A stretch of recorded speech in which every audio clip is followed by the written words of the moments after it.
Louvado seja o nome do Senhor. Amém, queridos? Deixa eu ver aqui. Vou aproveitar que tem 3 irmãos de pé. Vou pedir a todos que puderem que se coloquem de pé. Eu vou fazer a leitura de uma introdução do texto que nós vamos ler, só para a gente reverenciar a leitura da palavra do Senhor de pé. E aí, obrigado, querido, Deus abençoe. E aí a gente se assenta confortavelmente e vamos passar a explicação daquilo que a gente vai ler aqui, com muita calma, com muita tranquilidade. O objetivo hoje é abordar o capítulo 4 de Romanos. Para quem não sabe, nós estamos fazendo a sequência, uma disposição sequencial do livro de Romanos. Já estamos hoje entrando no 4º capítulo. Então, hoje nós vamos tentar abordar todo o 4º capítulo. Mas se não der tempo, a gente para onde der e depois a gente continua se for necessário, tá bom? O importante é que a mensagem do livro, a mensagem do Espírito Santo através do livro seja compreendida por todos nós. Eu quero convidar todos vocês a voltar no capítulo 3, para que a gente faça uma introdução ao que vai ser abordado no capítulo 4, porque como eu gosto sempre de frisar, a escritura original não tem divisão de capítulos, e o que a gente vai ler no capítulo 4 é a sequência do pensamento que Paulo está expondo aqui em toda a epístola, desde o primeiro versículo do capítulo 1. Abre então a sua Bíblia comigo no capítulo 3, no versículo 21, nós vamos ler do 21 ao 23, só para a gente se lembrar do que está acontecendo, só para a gente se lembrar de qual que é o assunto que está sendo abordado aqui, o que é a sequência. A bateria está acabando, irmãos. Então vamos antecipar ali o fim da bateria e vamos trocar de microfone aqui. Ok? Capítulo 3, versículos de 21 a 23, Paulo, como foi bem abordado aqui pelo pastor Rafael na semana passada, que explicou todo o capítulo 3, como eu sempre digo, de forma magistral, porque ele consegue ler o capítulo todo, ler de novo, explicar, voltar, ler de novo, explicar de novo, e eu não consigo nem três versículos. Se eu falar aqui, se eu deixar, eu falo 3 versículos só e não consigo terminar o capítulo.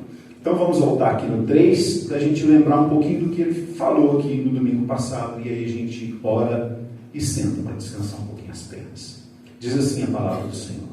Se você não tiver Bíblia, creio eu, que a irmã André está projetando aqui, tá bom? O apóstolo Paulo diz: mas agora, sem lei, se manifestou a justiça de Deus, testemunhada pela lei e pelos profetas, justiça de Deus mediante a fé em Jesus Cristo para todos.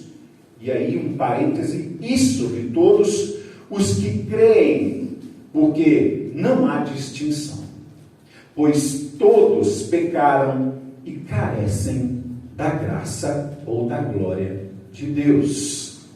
Pode manter sua Bíblia aberta, coloca ela aí sobre o banco, estenda suas mãos em direção a esse púlpito aqui, sobre a minha vida, e ore por mim, para que o Espírito Santo de Deus possa usar a minha vida para falar com você, a despeito de toda a minha incapacidade de abençoar a sua vida. Nós cremos que o Espírito Santo de Deus está aqui nessa noite, e é Ele quem vai te ensinar aquilo que Ele inspirou no apóstolo Paulo. Pai querido e amado, nós glorificamos o Teu nome através dos louvores, glorificamos o Teu nome com as nossas ofertas, adoramos e bendizemos o Teu nome com a nossa presença aqui. Nós que deixamos o nosso lar, só o Senhor sabe as lutas que passamos, só o Senhor sabe as seduções pelas quais nós deixamos para o caminho, para podermos estar aqui nessa noite, para dedicarmos esse tempo exclusivamente a estarmos reunidos como igreja diante do Senhor. Só o Senhor conhece cada coração, cada sacrifício, cada dificuldade, cada choro, cada lágrima, cada luta, cada trabalho, cada tristeza, cada amargura. Só o Senhor conhece cada um dos corações aqui nessa noite. E por isso, ó Pai, nós louvamos o Teu nome, porque a despeito de qualquer luta, de qualquer adversidade, o Teu Espírito Santo nos atraiu para esse lugar nessa noite. Como diz a Tua palavra, que o Senhor nos atrai com cordas de amor, e é com cordas de amor que nós fomos amarrados e atraídos para esse lugar nessa noite. E ó Pai, nós queremos nesse lugar, como igreja do Senhor, reunidos em nome de Jesus, fazendo-se cumprir aqui a Tua promessa de que onde estivéssemos reunidos, 3, 2 ou mais no Teu nome, que o Senhor se faria presente. Cremos que o Senhor Jesus está presente entre nós, pois Ele é o cabeça da igreja, Ele é quem nos conduz, é Ele quem nos ensina, é Ele quem nos diz a direção a seguir. Por isso nós queremos Te pedir em nome de Jesus, os meus irmãos agora com as mãos estendidas em direção à minha vida, pedem ao Senhor que use, ó Pai, esse pequeno vaso rachado e imperfeito, ó Pai, para a honra e glória do nome do Senhor, para que a Tua igreja preciosa, imaculada, seja edificada segundo o Teu propósito, segundo o Teu querer e segundo a Tua vontade, Pai. Em nome de Jesus, se há alguém aqui no nosso meio enfermo, doente, angustiado, preocupado, ó Pai, ansioso, que o Espírito Santo do Senhor no nosso meio possa trazer a cura, que seja o bálsamo, que seja o óleo que escorre sobre a vida dos nossos irmãos, causando a cura, a restauração e dando a eles, ó Pai, a disponibilidade para ouvirem a Tua voz nessa noite, que sejam terras aradas, molhadas e sedentas pela semente do Evangelho, em nome de Jesus. Amém e amém. Amém. Muito obrigado. Pode se sentar aplaudindo o Senhor, em nome de Jesus. Muito obrigado.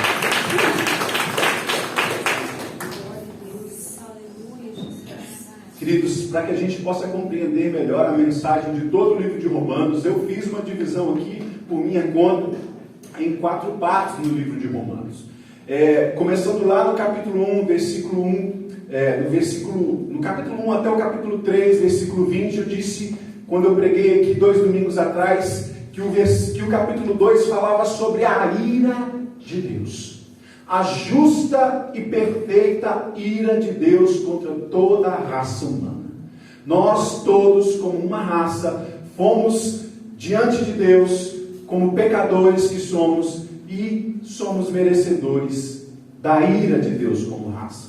E eu disse aqui que até o capítulo 3, versículo 20, Paulo vem falando sobre essa justa ira, sobre o justo julgamento de Deus contra nós, porque em Adão todos pecaram, como nós lemos aqui, e carecemos da glória de Deus. Agora, eu disse também que a partir do versículo 21, que é esse que eu comecei a ler aqui, do capítulo 3, até lá no capítulo 8, no versículo 39, Paulo começa a falar sobre a graça de Deus. E é a graça de Deus que nos anima. Não a ira de Deus, não o julgamento de Deus que nos dá esperança, não é sabermos que somos como raça dignos da condenação, mas sabermos que há uma graça prometida e derramada através de Jesus Cristo. Então, nós vamos, desde esse domingo passado, o pastor Rafael já começou a abordar aqui o assunto da graça. Como nós lemos aqui, o texto que eu li de introdução, vou ler novamente para você voltar a atenção de novo para o texto. Diz assim: mas agora sem lei se manifestou a justiça de Deus, testemunhada pela lei e pelos profetas. Justiça de Deus mediante a fé em Jesus Cristo, para todos, e sobre todos os que creem, porque não há distinção, pois todos pecaram e carecem da glória de Deus. Então, o mesmo apóstolo que vinha falando sobre a justiça de Deus, sobre a raça humana ser essa raça pecadora, que em Adão se afastou do Criador, escolheu o caminho de rebeldia, escolheu o caminho de andar distante do Senhor, e que por isso era digna de condenação. Essa história que Paulo vem contando, agora ele vai dizer que mas, apesar de todos carecermos da glória de Deus, há um remédio preparado desde a fundação do mundo. Há uma restauração para nós como raça que foi desde a fundação do mundo, preparada de antemão, para que nós pudéssemos ter a esperança de entrar nesse julgamento. Então eu gostaria que você agora tivesse em mente um julgamento. Não sei se você já foi a um julgamento pessoalmente, teve a insatisfação, porque nunca é agradável estar em um julgamento. Mesmo que você seja a vítima e esteja ali esperando pela condenação do autor do crime, que cometeu um crime com você, mesmo assim, um julgamento nunca é agradável. Os advogados, o promotor, digamos assim, ele não usa palavras amistosas. Ele não traz nenhuma, como a gente diz no vocabulário tradicional, nenhuma papa na língua. Ele escolhe os piores adjetivos para falar sobre aquele que está ali sendo julgado. Ele usa os piores adjetivos. Para ele o que importa é a condenação. Então imagine você, nós estamos num tribunal, mas nós é que somos os réus. É sobre nós é que estão sendo apresentadas todas as provas. E todas as provas juntas apontam para o fato de que nós somos culpados e que merecemos a condenação. Esse é o quadro que eu quero que você traga em mente. Se seguirmos todas as provas, não há nenhuma prova ao nosso favor. Aquele acusador que está ali usando os piores argumentos contra nós, os piores adjetivos para nos descrever: egoístas, mentirosos, homicidas, fornicadores, que esperam o mal do próximo, que colocam tropeço para o cego, aqueles que se satisfaz com a destruição do outro, aquele que deseja o mal para o outro. Se você começar a pensar em todas as coisas que o nosso adversário, o promotor, poderia dizer contra nós, e pensar em alguma coisa, se você tiver a maior imaginação do mundo e tentar pensar em alguma prova a seu favor, você não vai achar nenhuma. Até aquilo que você acha que está a seu favor, quando cair nas mãos do promotor, ele vai mostrar que, na verdade, não ajuda em nada a sua situação. Mas aí Paulo diz: mas agora, sem lei, se manifestou a justiça de Deus. E a nossa esperança é que essa justiça que será feita não vai se basear nas provas que estão contra nós. E é isso que Paulo vai explicar no capítulo 4. E é por isso que eu fiz toda essa introdução antes de ler aqui os primeiros versículos do capítulo 4. Eu vou fazer a leitura, para não correr o risco, viu, pastor, de não ler o texto todo. Eu vou ler todo o texto novamente e depois eu volto explicando até onde eu conseguir dos minutos que eu tenho. Ok? Então acompanhe a leitura. Se você quiser acompanhar aí, acompanhe. Mas se você quiser somente ouvir, eu vou tentar fazer uma leitura bem rápida aqui de todo o capítulo 4. Já que nós estamos abordando o livro, eu acho importante a gente ler todo o livro. Tá bom? Então vamos lá. Tomei um gole d'água aqui para me ajudar, porque toda vez a Fabiane faz eu cantar alto demais e me tira a minha voz. Chegar daqui a pouco eu não estou conseguindo falar mais. Mas o Senhor é poderoso. Capítulo 4, versículo 1 em diante. Paulo começa dizendo: que, pois, diremos ter alcançado Abraão, nosso pai segundo a carne? Porque se Abraão foi justificado por obras, tem de que se gloriar, porém não diante de Deus. Pois que diz a Escritura? Abraão creu em Deus e isso lhe foi imputado para a justiça. Ora, o que trabalha, o salário não é considerado como favor, e sim como dívida. Mas, ao que não trabalha, porém crê naquele que justifica o ímpio, a sua fé lhe é atribuída como justiça. E é assim também que Davi declara: bem-aventurado o homem a quem Deus atribui justiça independentemente de obras. Bem-aventurados aqueles cujas iniquidades são perdoadas e cujos pecados são cobertos, e bem-aventurado o homem a quem o Senhor jamais imputará pecado, citando o Salmo 32, de 1 a 2. Vem, pois, esta bem-aventurança exclusivamente sobre os circuncisos ou também sobre os incircuncisos? Visto que dizemos, a fé foi imputada a Abraão para a justiça, como, pois, lhe foi atribuída, estando ele já circuncidado ou ainda incircunciso? Não no regime da circuncisão, e sim quando incircunciso.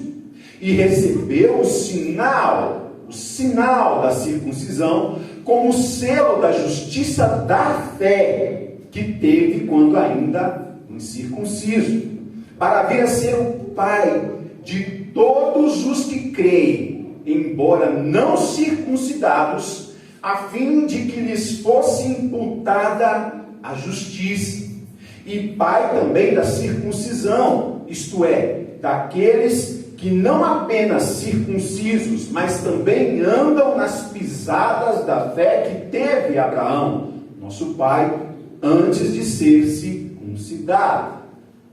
Não foi por intermédio da lei que Abraão ou a sua descendência coube a promessa de ser herdeiro do mundo, e sim mediante a justiça da fé.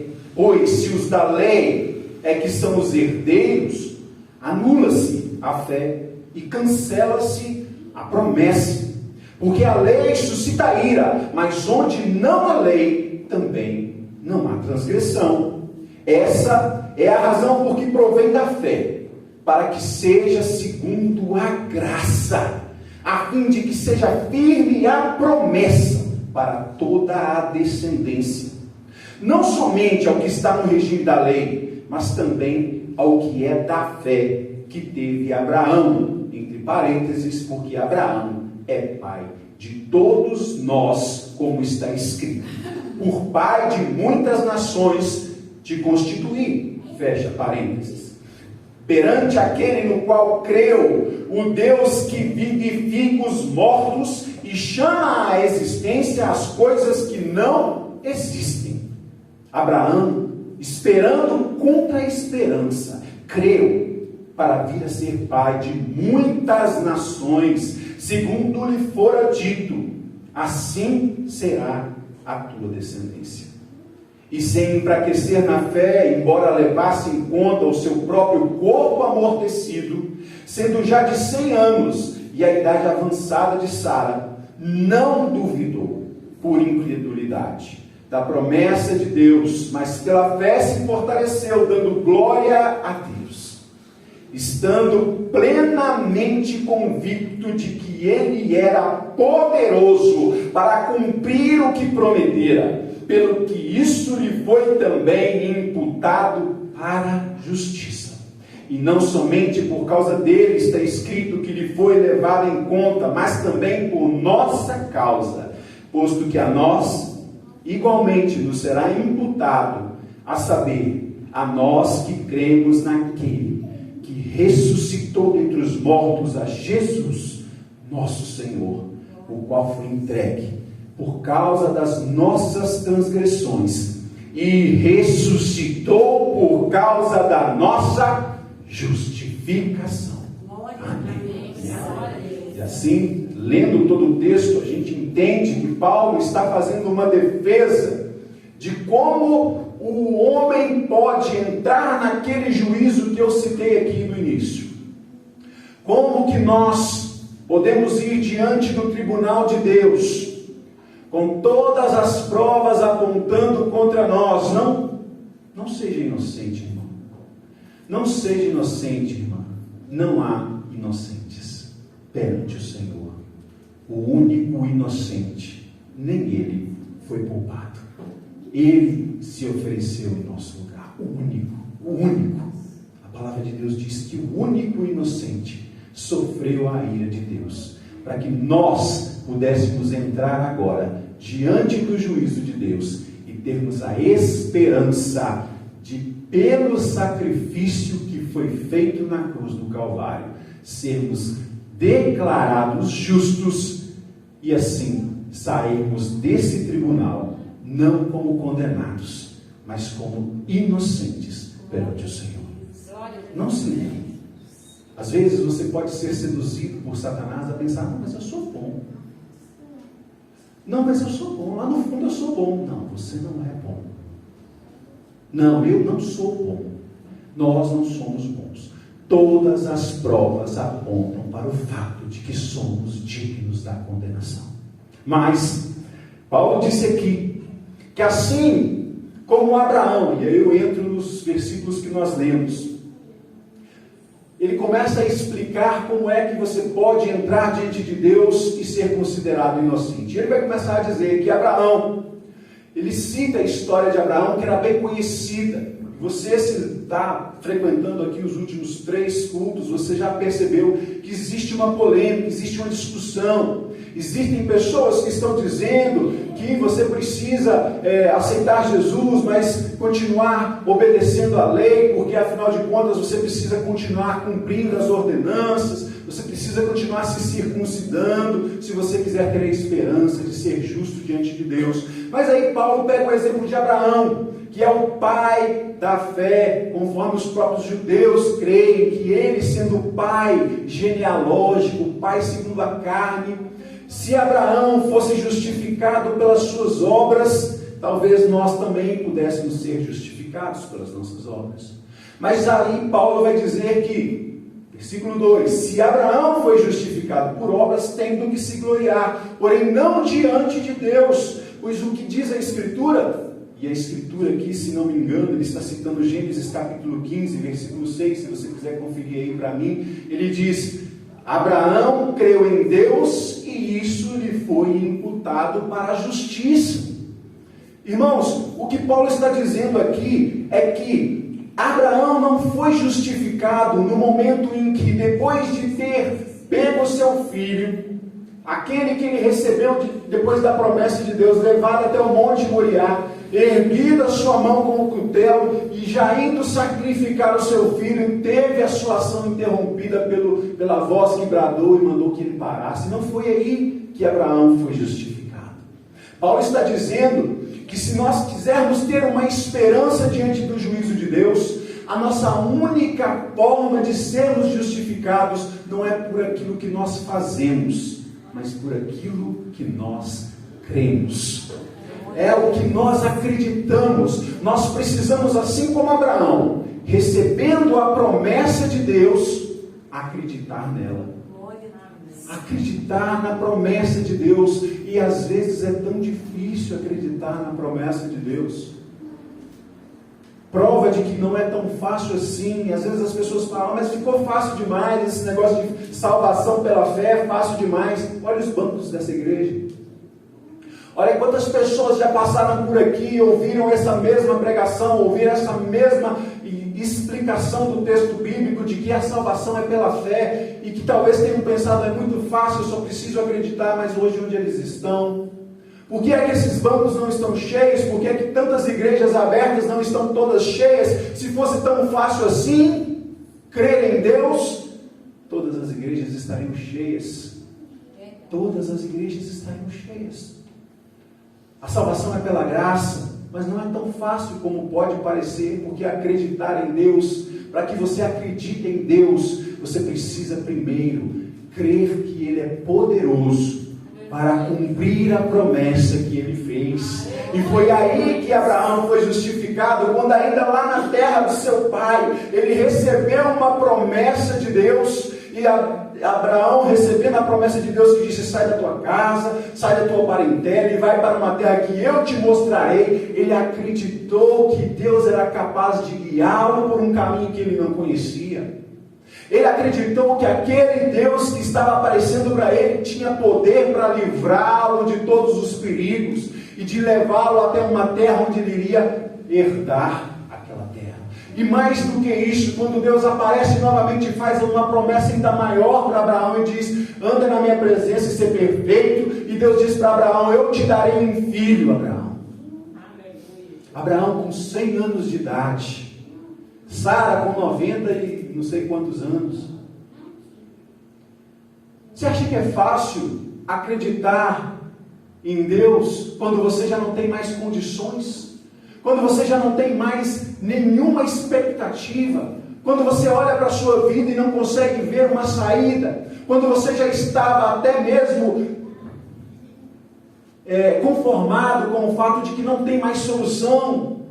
Abraão provavelmente já havia aceitado o fato de que ele iria morrer, tanto é que quando ele recebe a promessa, ele diz para Deus: olha, como assim, se eu tenho um servo que vai herdar tudo aquilo que eu tenho? O servo Eliezer da minha casa é que vai herdar tudo que eu tenho. E Deus fala para ele: não, um filho nascido de você e de Sara é que vai herdar tudo que você tem. Não só os seus bens materiais, mas a promessa de que você será um abençoador de todas as nações. É preciso ter muita confiança no poder de um Deus que te aparece e diz que você vai conseguir o que você acha que não vai conseguir. E é isso que justificou Abraão. E o que Paulo está dizendo é que quando Abraão acreditou no poder de Deus, um Deus criador, um Deus que criou os céus e a terra, e que ele acreditou que esse mesmo Deus que criou do nada o céu, a terra e tudo que existe, poderia criar do nada, trazer do nada a existência um filho para Abraão. Quando ele acreditou nisso, Paulo vai dizer que ali ele foi justificado, não pelo que ele fez, mas pelo que ele creu. É o que ele creu é que justificou Abraão. É isso que Paulo está dizendo aqui, dos versículos 1 ao versículo 7. E ele cita também Davi. E aí ele faz duas figuras aqui. Diante do tribunal, diante desse tribunal que eu quero que você não perca da sua memória, da sua imagem, da sua cabeça hoje. Paulo vai dizer que, olha, quando você acredita, como Abraão acreditou, Deus, imagine que você tem uma conta corrente, está zerada, igual a minha lá no banco, não tem um centavo. Imagine você que de repente, você olha aquela conta zerada, aí você fecha o celular, abre de novo e quando você olha, 5 mil reais na sua conta. Foi colocado na sua conta sem que você trabalhasse, sem que você vendesse nada, sem que você fizesse nenhum serviço para ninguém, e de repente alguém colocou esse dinheiro na sua conta sem que você fizesse nada. Aí Paulo vai dizer que quando Abraão creu, Deus pegou a justiça e colocou na conta de Abraão, sem que Abraão tivesse feito nada, e ele foi declarado justo. Abraão creu em Deus, diz o versículo 3, e isso foi colocado na conta corrente dele. Deus colocou justo. Não foi 5, 10, 15, 1 milhão de reais que Deus colocou na conta de Abraão, foi justiça. A partir daquele momento, quando você crê em Deus, Ele faz a mesma coisa com a sua conta lá diante dele no céu. Quando você ergue as suas mãos e diz: eu creio que o Deus que criou o céu e a terra enviou o seu Filho Jesus para morrer em meu lugar na cruz do Calvário, e eu tenho fé de que Ele vai me ressuscitar no último dia, haja o que houver, não importa o que acontecer, eu creio no poder desse Deus. Deus pega essa justiça e coloca na sua conta, e aí você não está esperando, está aqui no tribunal, olhando para o juiz, e essa tem que ser a sua atitude diante do juiz, uma atitude de humildade, de temor e de tremor, porque ele pode te condenar, não à cadeia, mas ao inferno eterno. Você tem que estar temeroso diante dele, mas quando você menos espera, ele abre uma tela no tribunal, e você já sabe que a sua conta não só tem 0 reais, mas aí ele entra com a história de Davi. Na sua conta não só tem 0 reais, tem vários débitos, você está devendo uma conta infinita, infinitos zeros na sua conta, um número 1 com infinitos zeros na sua conta. Você sabe que você olhou agora, você está devendo tudo. E aí ele fala para você assim: eu vou abrir aqui uma tela com sua conta aqui diante de mim. E você já sabe, tem que tremer. Mas quando você creu em Jesus, todos aqueles zeros e aquele 1 foram apagados da sua conta. Todo aquele número vermelho que você vê na sua conta, tudo foi apagado. E aí existe lá um crédito. Lá está escrito assim na sua conta: justiça de Deus. É isso que Davi vai dizer. Olha o que Davi vai dizer. Nós lemos aqui, versículo 6: E é assim também que Davi declara: bem-aventurado o homem a quem Deus atribui justiça.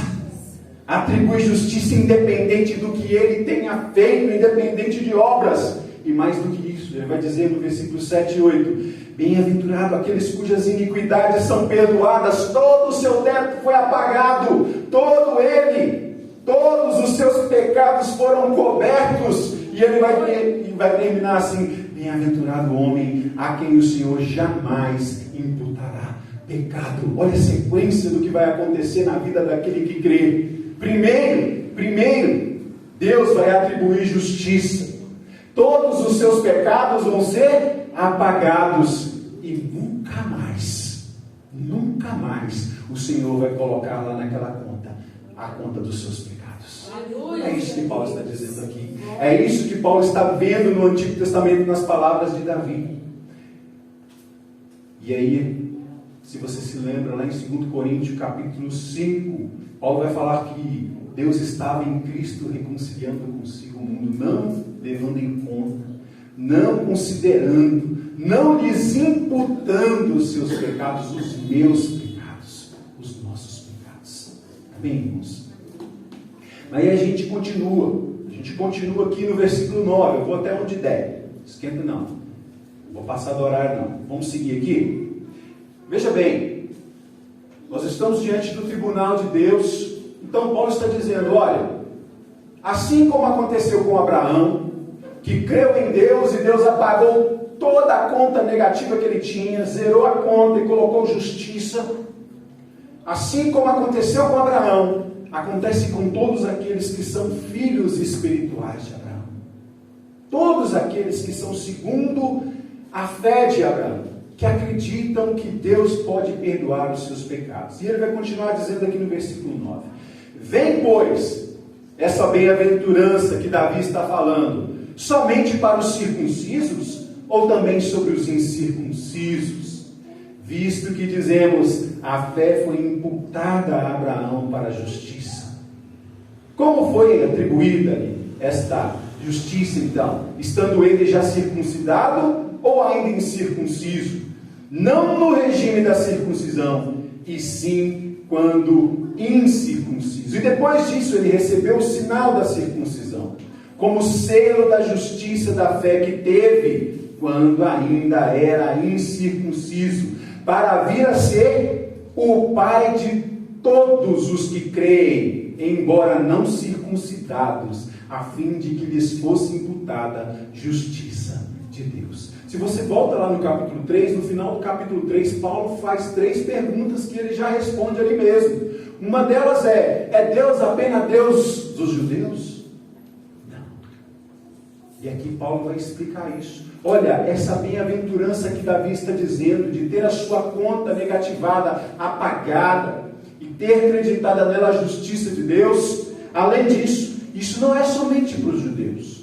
Porque quando Abraão acreditou, quando Abraão recebeu a promessa, ele não era do pacto. Não existia lei. A nação de Israel sequer existia. Ela ainda estava nos lombos de Abraão. E aí a palavra de Deus vai dizer que ele acreditou, e assim ele se tornou pai de todos aqueles que acreditam. Você acredita? Você crê que o Senhor é quem te justifica? Você crê que é pela sua fé que o Senhor tira de você todos os seus pecados? Não importa por onde você andou, não importa o que você tenha feito, não importa quão profundo você tenha ido, porque a palavra de Deus, da boca do mesmo Davi, diz que mesmo que você cave até chegar no inferno, nas profundezas, lá o Senhor está contigo, e não importa por onde você tenha andado, se você crê em Jesus, você será salvo. Porque você tem a mesma fé do seu pai Abraão. E assim, pai Abraão se torna não o pai de uma nação, mas o pai de muitas nações, o pai de multidão, de tal forma que Deus tem que mudar o nome dele. Porque antes de crer, ele seria o pai de uma nação. Mas depois que creu, depois que andou com Deus e mostrou que cria, acreditou na promessa, Deus tornou ele pai de multidões. E ainda mais, ele prometeu para Abraão: em ti serão benditas todas as famílias, todas as nações da terra. Assim ele se torna o nosso pai espiritual, se nós podemos dizer assim. Ele não dizer pai espiritual, que pega pesado, né? Ele torna o nosso pai na fé, a fé que nos garante que nós não seremos condenados diante do justo juízo de Deus. E aí, só para encerrar, lá nos versículos 12, 13, 14, eu não vou ler aqui, mas Paulo usa algumas palavras em sequência. Ele vai dizer, versículo 14, por exemplo: pois se os da lei é que são os herdeiros, anula-se e cancela-se a promessa, porque a lei suscita ira, mas onde não há lei, também não há transgressão. E aí aqui as palavras negativas que Paulo fala: lei, obediência, transgressão e ira. Mas logo após ele continua: essa é a razão porque os que provêm da fé, para que seja segundo a graça, a fim de que sejam firmes na promessa, para toda a descendência, não somente os que estão no regime da lei, mas também os que é da fé que teve Abraão, porque Abraão é pai de todos nós. E aí, contrapondo lei, obediência, transgressão e ira, Paulo entra com graça, promessa, fé e bênção. Nós não estamos debaixo da lei, porque aqueles que são da lei, eles estão debaixo de obediência cega, transgressão e ira, porque a palavra é bem clara: ninguém pode seguir a lei de Deus, porque a lei de Deus não foi dada para a salvação, a lei de Deus foi dada para a condenação, para fazer aviltar o pecado, para mostrar para nós quem nós somos de verdade e nos fazer entender que não podemos estar à altura da justiça de Deus. Então devemos deixar para trás a lei, a transgressão e a ira, e entrar no tempo da graça, da promessa, da fé e da bênção de Deus sobre as nossas vidas. Amém, queridos? É isso que Paulo está dizendo aqui. A graça dá, mas é a fé que recebe. Guarda essa frase com você. A graça dá, mas é só pela fé que você pode receber. Existe uma graça, e a igreja precisa entender isso. Para eu fechar aqui, estou parando aqui no versículo 17. Existe uma graça de Deus, mas só vai receber dessa graça quem exercer a sua fé. E eu quero te incentivar nessa noite, lembrando-se do tribunal, que não é uma brincadeira e nem é só uma imagem. Esse tribunal, ele está montado para aquele grande dia, quando o Senhor Jesus voltará e há de julgar todos os grandes e os pequenos. Diante desse tribunal, só existe uma esperança para nós: é a fé. Não é as nossas obras, não são as nossas obras, mas a fé de que aquele que nos criou, a sua imagem e semelhança, deseja que nós sejamos restaurados, porque nós fomos deturpados, nós caímos com Adão, mas em Cristo nós seremos levantados. Eu quero incentivar você a exercer essa fé, porque sem ela não adianta sentar nesse banco. Sem fé não adianta vestir a sua melhor roupa e vir para esse culto. Sem fé não adianta você ler a Bíblia todos os dias. Sem fé não adianta você orar. Sem fé nada significa nada. É preciso que você tenha fé. A fé de Abraão, de que Deus vai, diante desse julgamento, colocar na sua conta a palavra justiça de Deus. E assim, nós vamos poder olhar nos olhos de Jesus e sermos convidados para a direita, com aqueles para os quais está preparado o reino de Deus, desde a fundação do mundo. Você crê? Se coloque de pé no seu lugar nesse momento.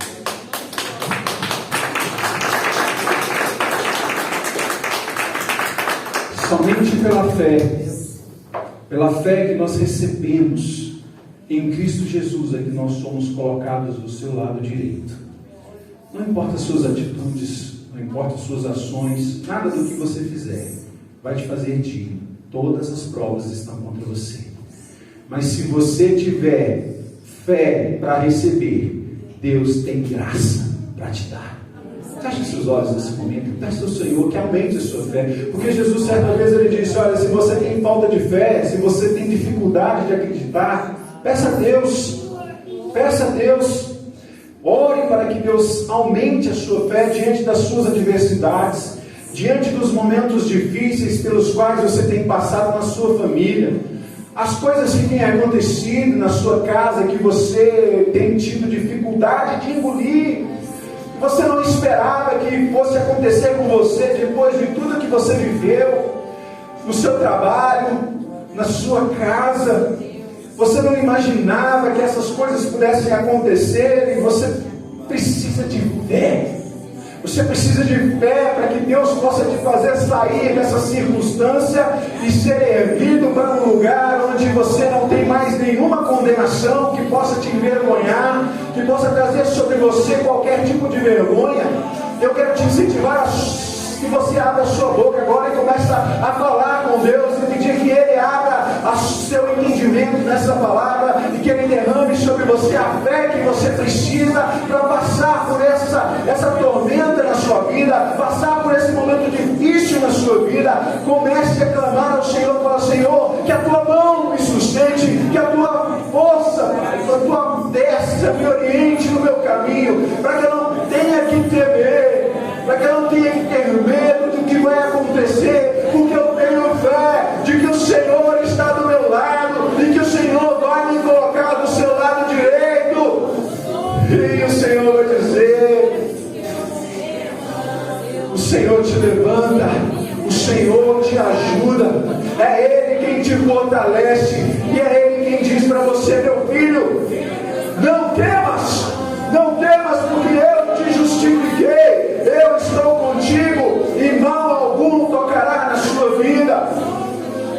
Não há nenhum promotor que possa te acusar diante de mim, porque todos os seus pecados foram lavados e redimidos pelo sangue do Cordeiro na cruz do Calvário. Senhor, meu Deus e Pai, o Senhor fortaleça cada um de nós nessa noite, e o Senhor instala em nosso coração, ó Deus, a fé que nós precisamos, a fé que Abraão teve no Teu poder, porque Abraão só tinha a Tua criação para poder crer no Seu poder, mas nós temos mais do que isso, mais do que a Tua criação. Nós sabemos que o Senhor é aquele que trouxe de volta da morte o Teu Filho, para que com Ele nós também sejamos restaurados da morte para a vida. Em nome de Jesus, Senhor, aumenta a nossa fé e faz com que nós andemos como vencedores, andemos conforme a Tua justiça, vestidos da Tua justiça por onde quer que formos, Senhor. Em nome de Jesus nós oramos e te agradecemos, Pai. Fica conosco, ajuda-nos, fortalece-nos e nos faz mais que vencedores, em nome de Jesus. Amém e amém. Glória ao nome do Senhor. Aleluia. Pastor Abraão.